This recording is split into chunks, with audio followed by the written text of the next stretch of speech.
afternoon and welcome to the final session of what's been, for all sorts of reasons, a really memorable democracy summit. I don't think any of us will forget where we were when we heard Boris Johnson deliver perhaps the most graceless resignation speech in the history of his office. I was just checking, actually, he needs to stay in his job for 28 more days to pull ahead of Theresa May in the list of tenure in Downing Street, which I think is the kind of thing that bugs him. So that's one of many reasons he'll want to hang on a bit longer. But much more importantly, we now have the final session, and it's entitled as British Democracy Work for You, and we want to look at, in this session, at, if you like, the whole question of the federation of the United Kingdom, of London, England, Scotland, Wales, Northern Ireland, and so forth, and how that fits into what we've been discussing today. But I think it would be idle if we didn't also bring some summary thoughts into today's final session, because there's so much buzzing in the air. There's a kind of energy around that it would be a shame to squander. So whilst we'll kind of kick off with that subject, I really want to hear from everyone in the room, what you're thinking about what you've heard today, what the historic events of the last 36 hours have stimulated you to think about the broader issues facing the country. So with no further ado, we welcome back Darren McGarvey, who we heard speaking brilliantly earlier, and we shall come back to him in a second, and Tabitha Morton, the Deputy Leader of the Women's Equality Party. Hi, Tabitha. How are you? I'm a little bit germy, right? That's why I'm not in the studio with you. I'm recovering from COVID. So, poor thing. Well, we wish you a speedy recovery. Thank you so much. Tabitha Morton, last seen at the Kite Festival, so it's good to see you. Good to see you too. Tabitha, can I sort of throw you a bit of a curveball in this? The Women's Equality Party has made a quite remarkable impact upon the discourse since it was founded. When you look at the kind of whole question of the operations of democracy and, the subject of this session, the kind of ways in which power is unevenly distributed around the United Kingdom and within parts of the United Kingdom. So, within cities, there is uneven distribution. Is there an intersectional element to this for WEP where you're finding an overlap between geography and gender and so forth? Short answer, no. Long answer, I think there has definitely been a history of funds being sort of spent in the city, and there's infrastructure in the city of London that isn't in other cities. But if you look at it purely from financial and don't look at a gender perspective, I think that's where you start to miss out. Because I was listening to a session just before, and I heard someone talking about care and the burden of care, for example. That's the words we use to describe it. And this is one of the reasons that the Women's Equality Party was set up, is because politics, as we know, is built in a man-shaped world. It's things like care and childcare are seen as costs or burdens. They're not seen as something to invest in and something that actually could be a return on investment and make a healthy economy. And don't even get me started on ending violence against women and girls. That's seen as something that's just something we deal with when it bobs up in the media, and then we push it away again. So I don't think so much, for me, there's a north-south divide. And I'm a proud Scouser who grew up in militant Liverpool, whilst Thatcher was leaving Liverpool to a managed decline. So you'd think I'd have a bit more of a view on this. But my sort of own view is that growing up, I saw the major parties were just so self-interested. They actually weren't thinking about people. And I think that's where we are today. And that's why the Women's Equality Party was founded in the first place, because if you don't actually start thinking about the single mom and how she's going to pay her bills, not sort of what sort of political system we have or what voting system we have, if you don't actually start talking to the people in this country, young, old, middle-aged, middle class, poor, different races, different sexualities, if you don't start talking to all of those people and they feel engaged in democracy, then north, south, east, west, it doesn't really matter. So if you were approaching the sort of democratic crisis which we feel there is, from the WP perspective, you'd be looking at it less in terms of institutional reform to start with, but more in terms of what outcomes is it that people are concerned about. You know, why are they affecting different people in different categories, in different communities in different ways? Is that the right diagnostic approach to take, do you think? I think you have to do both, because you can't you can't fix things within a broken system. So the fact that we do not take and in our our political system doesn't take the allegations seriously of harassment and sexual harassment in Parliament, the fact we don't take that seriously points to me of a structural problem that we've got. So I think you have to do both. I think you have to start to reform the structures that we work in, so that politics is more accessible for people who want to get involved. But you also have to make sure that, so you're bringing politicians through of all different parties that really talk to people. But that means having a diversity of thought and thinking and policies. So you have to do both. You have to change the structures, but you also have to bring fresh thinking in. And I don't think you can do one without the other, because the freshest faced, most innovative politicians soon get sucked up into that system. I quite love the fact that we as a party have not been elected to high state, because we can still be those change makers. We can still sort of poke at the other parties and raise their game all the time. Does WP have a kind of settled position on electoral reform generally, or are different approaches to different forms of contest?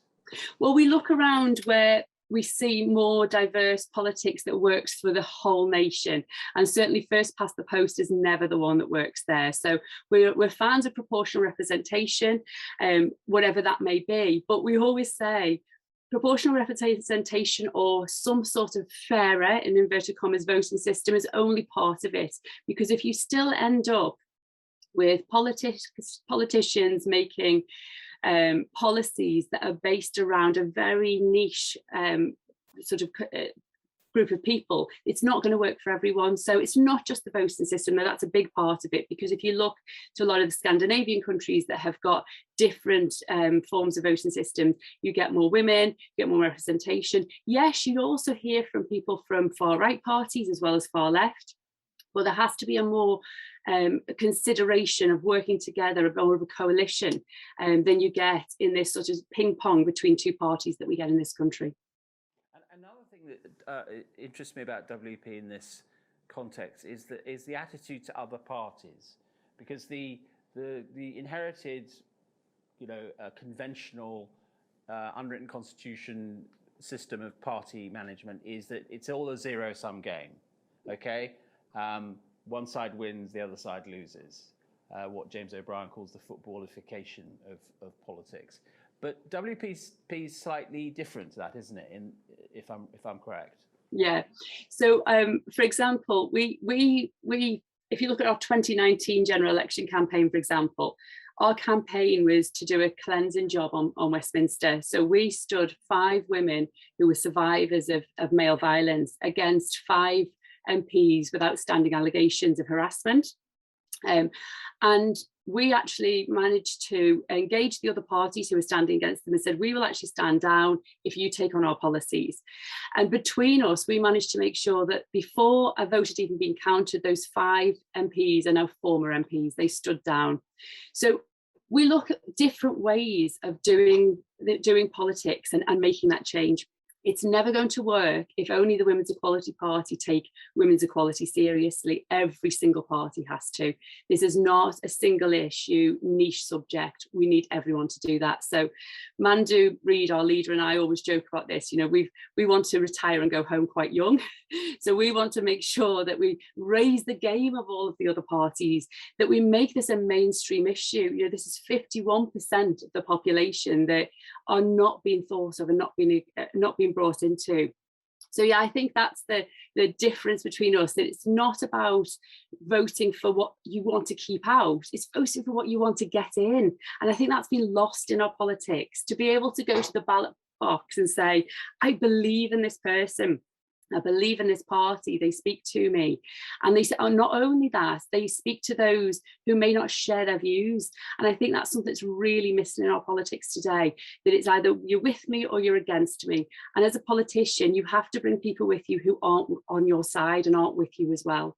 And that's what we try to do at the party.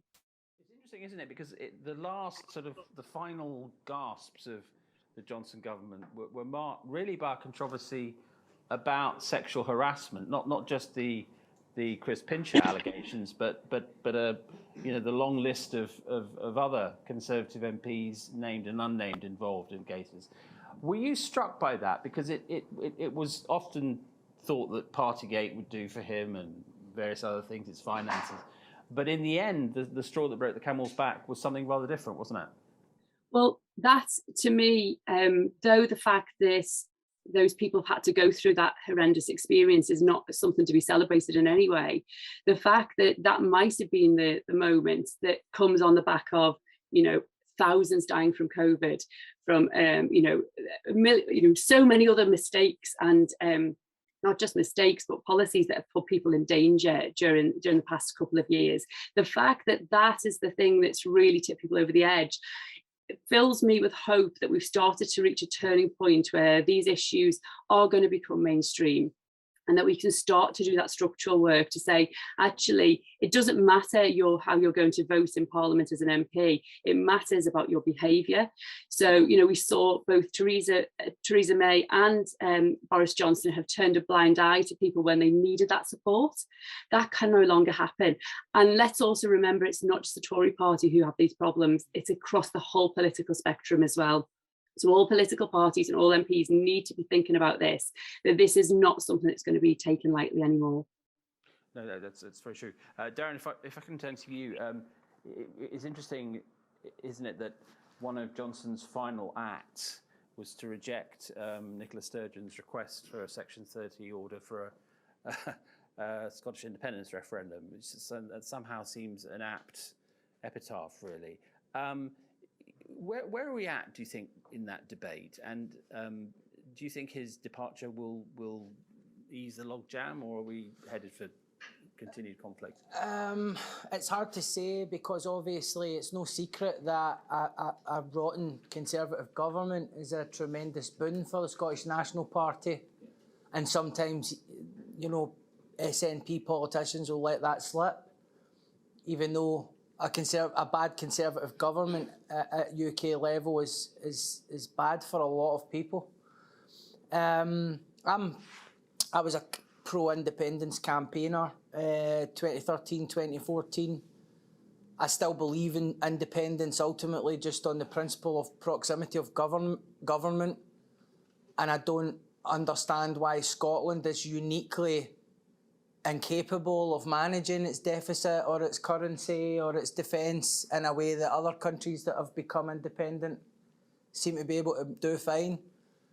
Though I know it's not without its difficulties, and the Scottish National Party has really lost its innocence with over a decade now of really, really patchy managerial fundamentalism. You know, that this is a political party that makes the Blair government look like a paddle steamer, you know, in terms of its command of messaging and optics, and using announcement after announcement to distract from really, really poor outcomes. It uses warmer social democratic rhetoric, but ultimately it's committed to the same entrenched inequalities as a Conservative government, because its electoral base is a big part, that aspirational middle class that will see any educational reform as an attack on their children, and any real criminal justice reform as some kind of like anarchy. So it's difficult, because ultimately the Scottish National Party is obviously the main vehicle to achieving independence. But it's uncomfortable bedfellows at this point for those of us who maybe veer a little more on the left of the spectrum. And then, of course, all of this is contingent on what Labour is doing at UK level. Labour up in Scotland is finished until it actually comes to a position which accommodates the support for a referendum, while at the same time arguing what most Labour MPs want, which is to stay in the Union But obviously, you know, if Keir Starmer suddenly starts performing well, or there's a general election, the dynamics can shift. The problem at the UK level is whatever concessions are made in order to secure the union, they're quickly forgotten about. And so this has created distrust in any sort of offer that would be made. I mean, let's not forget the biggest insult to those of us who campaigned for independence was David Cameron coming to the out in the lectern in the front of Number 10 the morning after the result to use that as a base to then appeal to the right of his party on this English votes scenario, which was all just feeding the whole Brexit monster. So there was very little sort of, we're so glad you stayed and here's what we're going to do, Scotland, to try and make things right. He just saw it as a political opportunity to reach out to the right-wingers in his own party. And you know, I'll campaign for independence, but I'll be keeping as much distance between myself and the Scottish National Party as possible, because you know, I know a lot of people that have struggled in Scotland, and it's not just because of Westminster. There are issues which are very clearly devolved, and the SNP has lacked the fortitude to look affluent Scottish voters in the eyes and say, look, maybe some of your privileges have to be curtailed for a few years so that we can take care of people with the least. Do you think there was a point at which the United Kingdom could have been transformed into something that was salvageable? Absolutely. I mean, I'm a lefty, obviously. I couldn't hide it even if I tried. But there are lots of areas where I kind of diverge from that typical left-wing view of the United Kingdom. You know, I think the welfare state, the creation of the welfare state, which actually began in the 30s, when just because we're talking about including people in politics and how that can create a sort of democratic participation. So the welfare state arises out of an investigation which basically, I think it was the Pilgrim Trust was commissioned in the 1930s to go and investigate the effects of long-term unemployment. And so they went out into the country and spoke to people who were living in poverty. And if you look at some of it I document in my book, but the archives were interesting because what you're finding is your sort of Westminster civil servant types, middle class types, actually going and getting proximity to poverty and discovering things like it's a revelation that anybody who was poor would have told you. So you see them writing very kind of powerfully about, can you believe that no matter how much money these people have, it just doesn't seem to last the whole week? I mean, even households that are run responsibly, people are having to sell their clothes or sell their goods to survive, and look at the conditions they're living in. And all of that was fed back into what eventually became the Beveridge Report, which would have probably have happened a lot sooner if it hadn't been for the outbreak of World War II. And obviously that led to a golden age of social mobility. And the key thing that people forget is that the welfare state worked so well because people were consulted about what they needed and where the system was falling short. And so this raft of social insurances and protections, which really became interwoven into the British mythos. And it wasn't one of those things interwoven into the British mythos which doesn't bear factual scrutiny. You know, if you really look at it, you see, no, hang on, we used the power of the state and appropriated a certain level of wealth to try and raise the floor up for people at the bottom. And this led to a golden age of interclass marriage, which is a mechanism of social mobility in itself, record levels of employment, a drop in health inequality, a drop in educational inequality, and all of that, you know, running for a good period. And actually, workers became so empowered that the government had to then reverse all that and close it down. And so all of these anti-trade union laws were basically bringing an end to the social mobility that had characterised Britain in the mid-20th century. I look at things like the London Underground. I'm fascinated with that. You guys are used to it, and you're so ungrateful. I mean, the faces you guys pull when you miss a train, and it's like, there's another one in 2 minutes, pal. Nowhere else in Britain does that happen. And when you look at the creation of the London Underground, it all begins with radical technology, industrial innovation, the marriage between the public sector and the private sector working together synergistically. and creating an infrastructure which is for everyone to access, which is allowing everyone to get about London. And I actually had a chapter in the book about the London Underground, which eventually just had to be cut because it didn't fit into the theme of the book. But I always thought that was a real high point in Britain's patchy history. You know, the stuff that happened in the 20th century, I think, was some good achievements and things to be proud of when it all comes crumbling down. I mean, two forces that seem very relevant to what we discussed earlier, but also to this theme, is the emergence, particularly after the 80s and the reforms of the 80s, of London as almost a planet, you know, with this huge gravitational pull, centralizing power, but also aggregating capital and you know, power over every other part of the Union.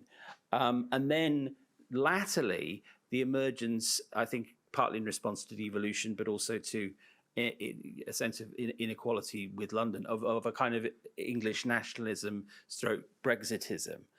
And I wonder how you see those two forces interacting and what power they have now in this particular kind of process. There's a feeling around the UK, isn't there, that London just gets preferential treatment, that it's a bubble. The Daily Mash did a great parody of Londoners. It was like, what was the headline again? London friend wants to know if you're available in 9 weeks.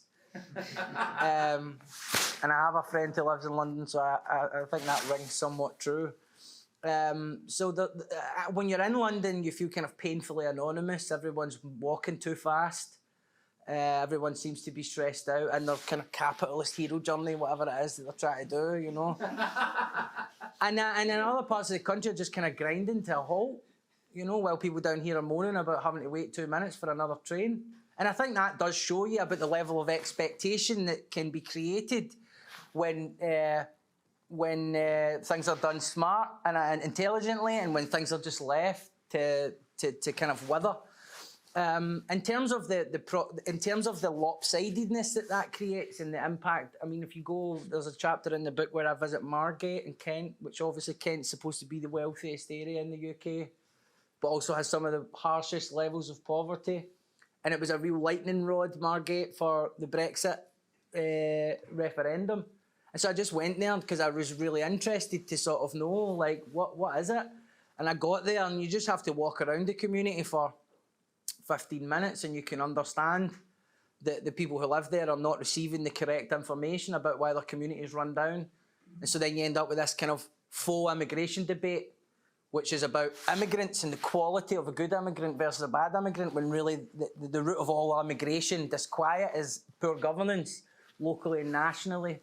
And so you've got an overspill of people fleeing London because of the cost of living, and then they simply moving to somewhere like Margate starts to price local people out because it alters the economic topography. So the reverberation of London as a planet on other places that you don't necessarily associate with London is massive. And then from speaking, and I'm sorry if this is a long answer, speaking as someone who has been an artist for almost my entire life, and an artist with considerable output, who's had a considerable impact in Scotland, but who has always written and spoken in my own tongue. And just, it's like you don't exist anywhere else except your local area, but you're just having London pop stars beamed in all the time. And then, funnily enough, the minute I start writing in proper English, I win awards, because suddenly it's something you're all going to take the time to understand, because I'm accommodating your inferior communication skills. That is true. And we're grateful. Tabitha, can I just come back to you briefly on this question? Because I know you, and I know you're a proud Scouser. I am. And you feel, you know, very proud of the kind of whole metropolitan culture of Liverpool. That's different, isn't it? I mean, it's radically different to the kind of English nationalism that I fear may be one of Johnson's legacies. And I just wonder how you think those two forces, where, you know, a healthy kind of metro pride or regional pride versus an unhealthy, potentially, definitely often xenophobic English nationalism as part of our democratic culture at the moment? And I would, be careful to say I'm a proud Scouser, but there's also faults there as well. I really applaud Darren. Darren, I have to speak so posh when I'm in London. So I went back home last weekend, and it was so nice just to be Scouse again. But I was just thinking, just before I go to the Liverpool question, I really see the London that Darren's talking to. But I only moved here in 2018, and what I quickly saw is there's two very different Londons. There's a London that takes advantage of the brilliant infrastructure that we've got, that moans if the tubes are 2 minutes late. But then there's a London that is completely left behind and is actually suffering more, if not more, than other cities. We've got the highest rate of strip searches of children by the Metropolitan Police in London. And that is overwhelmingly those from a minoritized background. So we've got some really deep structural problems in London, as well as all the great stuff. But to go back to Liverpool, I think we talked about this when I saw you a few weeks ago, Matt. I think some of the fact that Liverpool has this identity is because it was isolated for so long. We've got a huge Irish community, and it's not that long since we saw in the UK no dogs, no blacks, no Irish. So I think there's a huge connection between my hometown and the fact as soon as you have a Scouse accent and you are people immediately make assumptions that they don't make if you're from Leeds or Manchester. So I think the city itself has sort of thought, well, we have to look after ourselves. But I think, and there's a lot of health around that. There's a lot of belief. There's a lot of entrepreneurialism in that. But there's also a danger, because if the wrong people end up leading those cities, if the wrong people end up in politics in those cities that are just there for themselves, then they can take that feeling of independence and run away with it. So I think it's a balance all of the time, because are we talking to the entire city, or, for example, in Liverpool, is this mythical Scouser? So, I'm proud of my city. I'm proud of the fact we've got the first Black female mayor, who's a good friend of mine, a Labour mayor, who's doing a fantastic job. But when I see the abuse that she gets day in, day out, because she's not socialist enough, she's not Scouse enough, she's not this, that shows to me that we still haven't taken everyone with us. So I think there's a lot of work to be done still. Thanks, Tabitha. Let's have some thoughts from the room. Andrew, yes. Yeah, I was. It's kind of more a reflection of the whole day. But Darren, I'd be fascinated to know what you think about nowadays. What are the unifiers that we have in society? Because you think about the way that the country's been. 100 years ago, it was the church. Everyone would go to the church, and then football is a good example, right? But middle classes are still taking over that now as well, and traditional working class fans are being priced out of football. Pubs are closing at a rate of about 40 a month now. During lockdown, the only thing that we had unifying us was that we got our pots and pans and started clapping the NHS. We don't really have, libraries have closed as well, obviously a reasonable rate since this current government has come in as well. What is there now that we can actually say, well, this is what unites United Kingdom? It's a great question, and again, another area where sometimes I diverge from some people on the left is that while I'm not a fan of monarchy or any kind of hereditary privilege, I understand the attraction of it, and I understand why people get out and line the streets, or why they sleep in the street, or why they revere the Queen. It's because every human being has a kind of instinct to connect to something that's bigger than themselves. And we all have to worship something. And for some people, it's the Queen and the symbol of the Queen. And they see that kind of nostalgically as that one time where people unite across class divisions and across all these different divisions, and they connect to this one simple idea of the nation, I don't know what a positive unifier looks like, but I do have my eye on a few of the negative unifiers that people have tried to pull recently. When society's volatile and the well of public discourse is curdled and there's a radioactivity to the culture wars, there are all sorts of silly things that can be kind of appropriated in order to create that illusion of people becoming connected. And it's strange because one of the interesting things I think about the culture war, which is obviously one of those things that people get united about, whatever argument, or, you know, is there more crime, male abuse because Doctor Who's female? Do you know what I mean? Talk about a distraction from the class war. You know, how many people are buying into those debates, you know? But one of the things that does show me that there is a thirst, even among the lower educated sections of the population, is this explosion in long-form discussion that people are tuning into podcasts in their van or in their taxi. You get in a taxi, they're listening to talk radio. You know, they're listening to, you know, whatever you think of these people, they're listening to Joe Rogan, they're listening to, you know, big podcasters who are, while obviously you could debate the veracity of what's being discussed or the utility of what's being discussed, what the draw is, being included in the conversation, being spoken to like an adult and being allowed to figure it out for yourself what it means, and it not being cut into 3-second bite-sized chunks that's decided by an editor and a journalist. So there's a real thirst out there for something deeper, isn't there? People want to kind of feel that there's some sort of depth to their lives or some sort of meaning to society. And there's a big prize for the first politician that cracks how to communicate that to a wide base. But you have to deal with the structural inequalities first, gender, race, class, because otherwise those appeals to vague morals and values, they just become like polyfiller that's used to kind of temporarily seal the leaks to move a political project forward, and they eventually become that political project's undoing in the end. Do you think the BBC has lost that? In some ways, yes, and in some ways, the BBC still, for what its kind of mandate is, it's still a pretty powerful vehicle. It's interesting listening to the sort of debate that's allowed on Radio 4 compared with the sort of debate that's allowed on other talk platforms.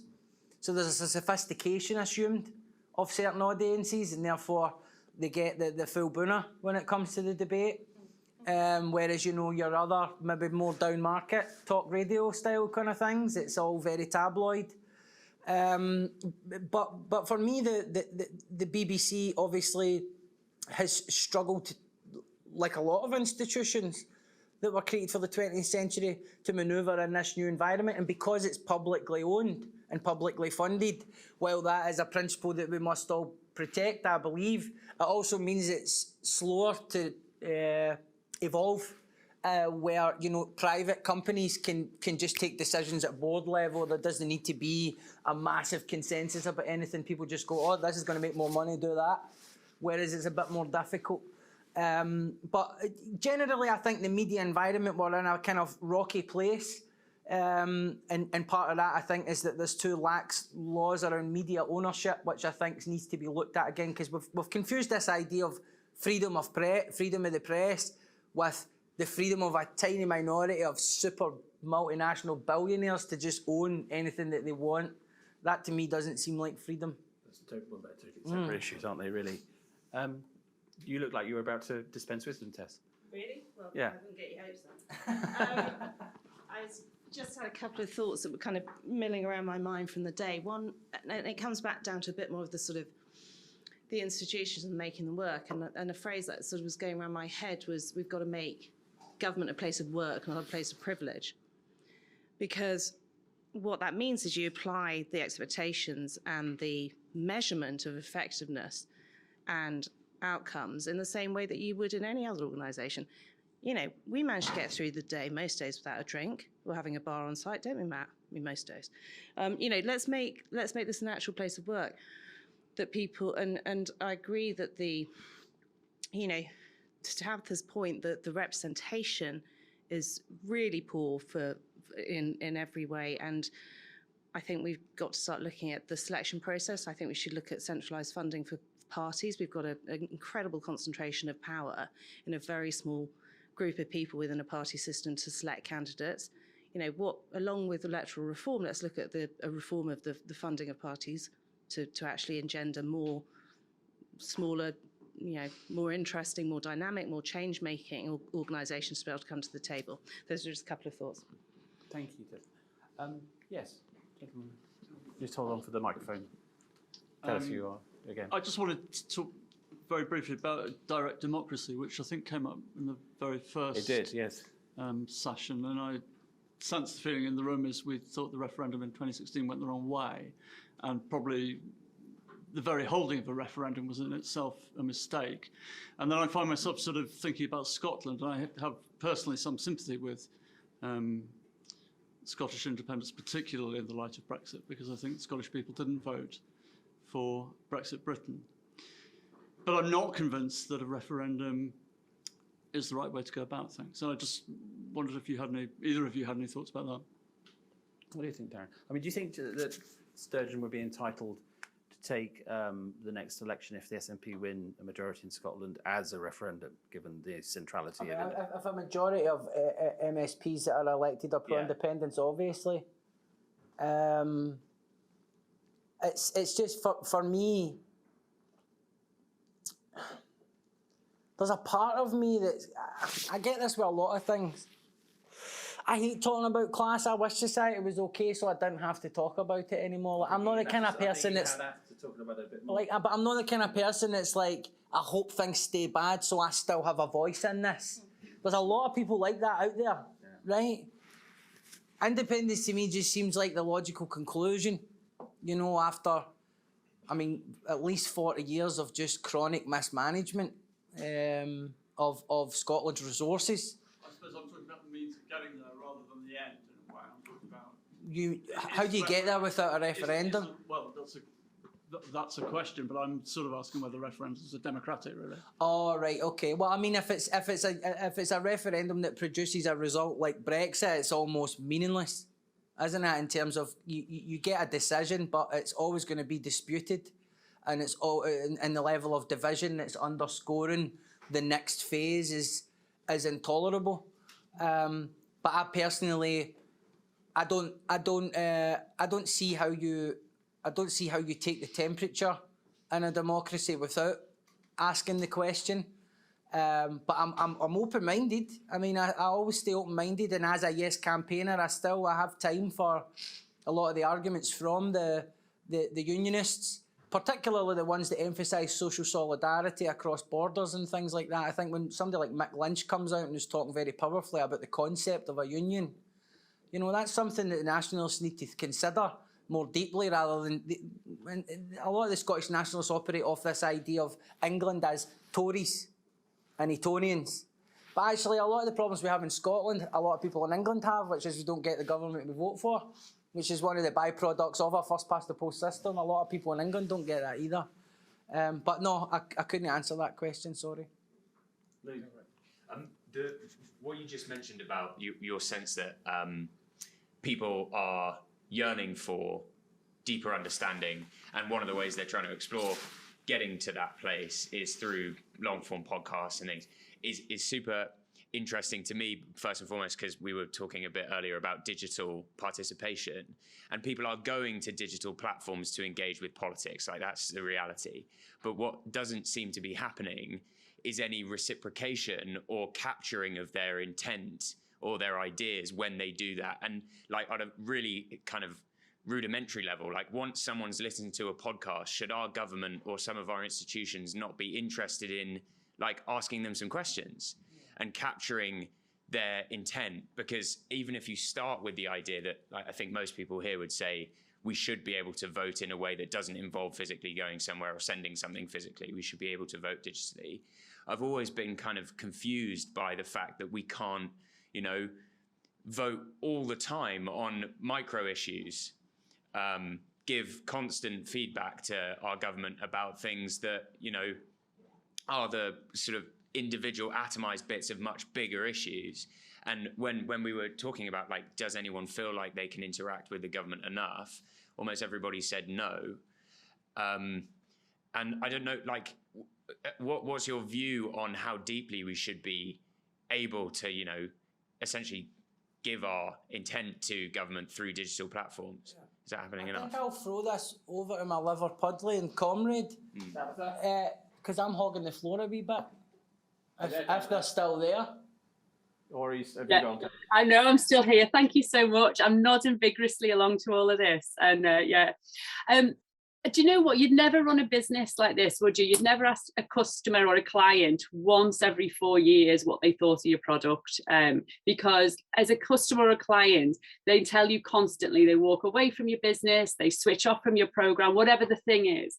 And I think that sort of constant asking, if you think about like the very few people who get to actually respond to a government consultation, because for one, they're on a government website hidden away and they're written in such language that it takes those of us who do it days to work our way through. So it's set up to be mysterious.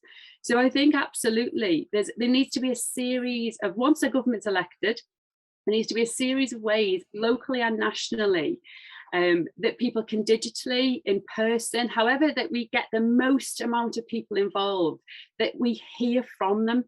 Because at the moment, if you're elected as an MP, you go maybe to see some constituents once a week in a church hall in your constituency.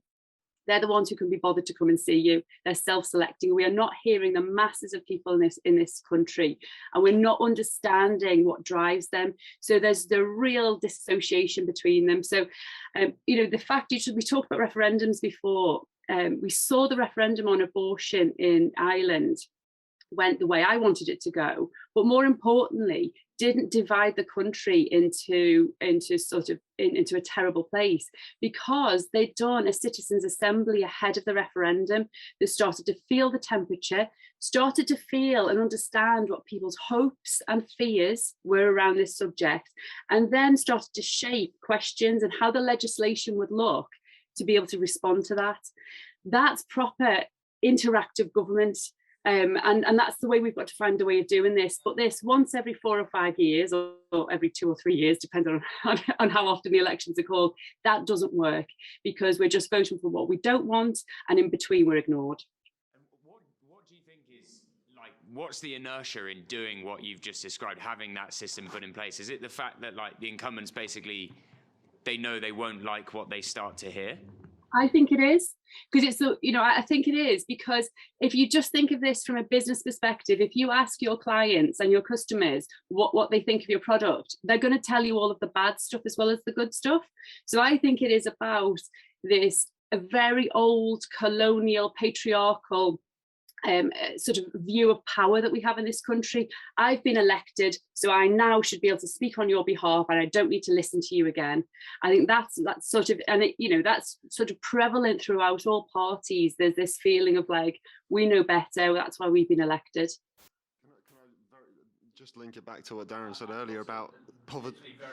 No, one sentence. Your thing about the deepest challenge being humility on the part of those in power, and that being such a challenge because that's not what's bred in. That is exactly what Tabitha's articulating, right? It's humility is. Yeah. They don't take incoming calls. They certainly don't. A great note to end on, and what a terrific day it's been, and what a memorable day for all sorts of other reasons too. This is the continuation of a process that will be going on. We'll be in Bristol on the 19th of July.